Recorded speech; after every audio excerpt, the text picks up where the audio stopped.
The Curious Cloud and the Star Map Adventure. Once upon a time, far above the earth, where the sky turns velvet blue and the stars whisper secrets to the wind, there lived a young cloud named Nimbus. Nimbus wasn't like the other clouds who just floated and puffed lazily through the sky. No, Nimbus was curious. He always wanted to know what was beyond the horizon. He asked the sun too many questions. He bothered the wind with what-ifs. And when the moon told bedtime stories to the sleepy clouds, Nimbus stayed wide awake, taking notes. One night, while drifting just above a cozy village, Nimbus noticed something odd. A glimmer. Not like a star. Not like a plane. This was different. He squinted. The glimmer sparkled again, just near the edge of a cliff where the sea met the sky.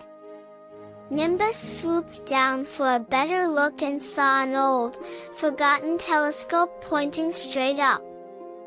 On the telescope, carved in tiny swirling letters, was a message. To find the sky's secret, look where no eye has peered. Now, if there's anything Nimbus loved more than floating, it was a mystery.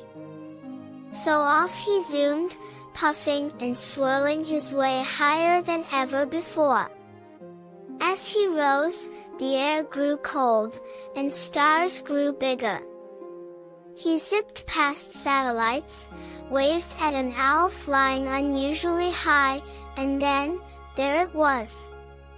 A glimmering trail of golden light, stretching far, far away into the distance. It wasn't a comet. It wasn't a plane. It was a star map. A living, glowing path in the sky made of tiny sparks and twinkles, each pulsing with gentle warmth.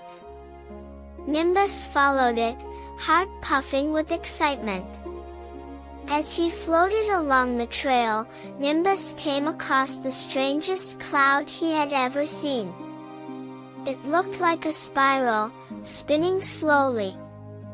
On top of it sat a creature unlike any he'd ever met, half bird, half cat, wearing glasses made from frost.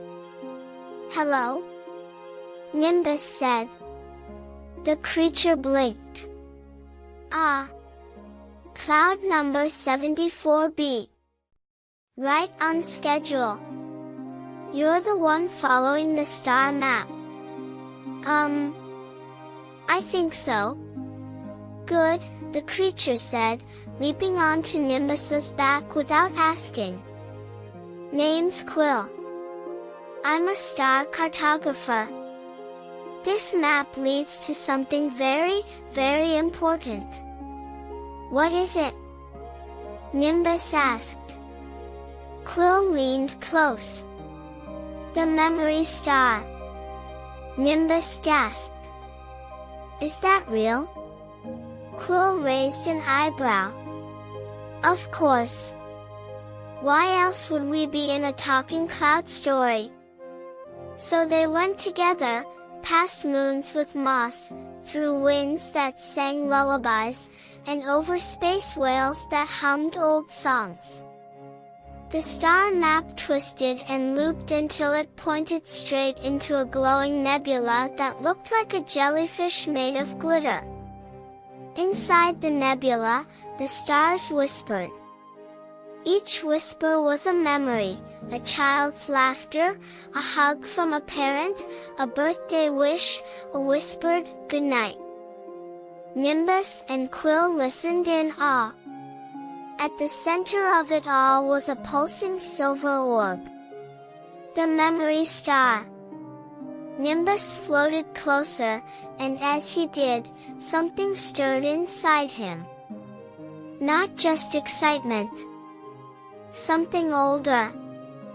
Familiar. "I remember this," Nimbus whispered. You should, said Quill. The memory star holds every kind moment, every silly giggle, every cozy dream ever dreamed. But it's fading. Fewer people are dreaming lately.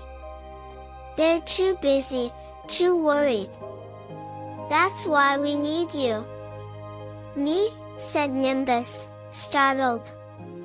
Yes. You're not just any cloud. You're a dream courier. You'll carry some of the memory star's light back to Earth. Spread it. Remind people to dream, to laugh, to wonder. Nimbus's puff grew big and round with pride. How do I do that? Simple, Quill said, handing him a tiny glowing jar. Share stories. Spread joy. Be curious. When kids imagine, they power the star. When they listen to bedtime stories and dream big dreams, they help the sky glow a little brighter. So Nimbus returned, the jar glowing warmly inside his fluff. That night, he floated gently over towns, whispering stories into the wind. He told tales of singing clouds, of dancing stars, of space libraries guarded by giggling raccoons. Every time a child giggled in their sleep or dreamed of flying hippos, the memory star pulsed a little brighter. And from that night on, Nimbus was never just a cloud. He was the keeper of wonder, the puffer of dreams, the first cloud to ever carry the stories of the stars, and definitely the first to have a best friend who was half bird, half cat, and very picky about breakfast. So next time you see a little cloud drifting by your window, wave. It might just be Nimbus, on another storytelling mission. Good night, little dreamers. Sleep tight, and keep the stars shining.